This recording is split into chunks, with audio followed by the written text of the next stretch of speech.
Assalamualaikum warahmatullahi wabarakatuh. Hello everyone, my name is Nur Aisyah from class 11-6 Semansa Balikpapan.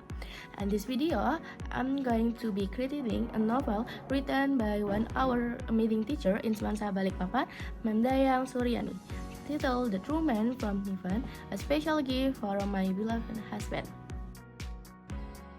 This novel was published back on October 2015 with 221 pages. It tells the story of Mayang, a young, beautiful, and religious Muslimah who's on the journey to look for the love of her life. She has had 5 guys come and ask for blessing from her parents, but in the end, 2 men remain, Bima and Panji. From her, the author showcased Mayang's complex feelings and emotions as she figured out who the one Allah Subhanahu wa Ta'ala has decided best for her. Reader's viewpoints. The True Man from Heaven is an inspiring novel.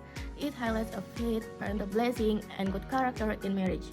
The story teaches that true happiness comes from sincerity and devotion, not appearance or wealth. The simple language make easy to follow and enjoyable for readers of all ages. This novel has some strong points that are worth pointing out, such as 1. The protagonist of the story, Mayang, is an excellent example of what an ideal Muslimah is like. This can open heart of many young girls to follow her footsteps and become a great Muslimah like her as well. 2. This novel was an easy read. No complex vocabulary is not trained, so even the slow readers like me can finish the book in one sitting.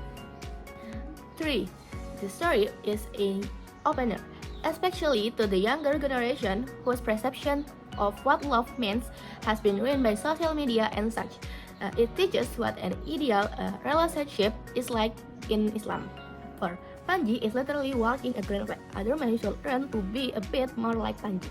5. The hospital scene when Mayang's father passed away reflects a lot of emotion within me. The author did a great job expressing Mayang's thoughts and feelings in there. But within the novel, I also find some weak points, such as 1. Supporting side character doesn't have that much personality. I personally think the side character could give Mayang a bit more helping hands, and that's why they have more screen time to showcase their personalities, all the while helping the protagonist through her problems. 2.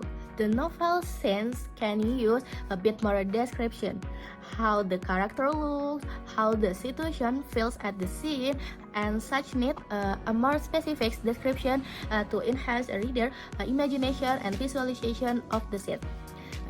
This makes a huge impact and elevates the reading experience. 3. Panji is walking green flag, but his personality is kind of bland. I feel like it'd be better if the author dives a bit more into his life, his past, or explore other side of him, just so the readers can get better grip on what his personality is like. 4. The plot is the beginning of the book was rather flat and monotone. Nothing too exciting was happening, just Mayang being indecisive and hopping back and forth between Panji and Bima. But the end of the book was a roller coaster ride too. Suddenly, Bima became a stalker and Panji fell ill. I found that part interesting and fun. It sparked my interest and made me want to read more. Lesson learned after reading this novel. To sum it up, it was a pretty good read. It left quite the impression on me. Not only was it entertaining, it also gave me a lot of insight about a healthy Islamic relationship. Sometimes in life, what we think is good for ourselves, it's not really what the best for us. So we should always pray and ask Allah Subhanahu wa Ta'ala for blessing. So that's all from me. Thank you for listening. Bye bye. Wassalamualaikum warahmatullahi wabarakatuh.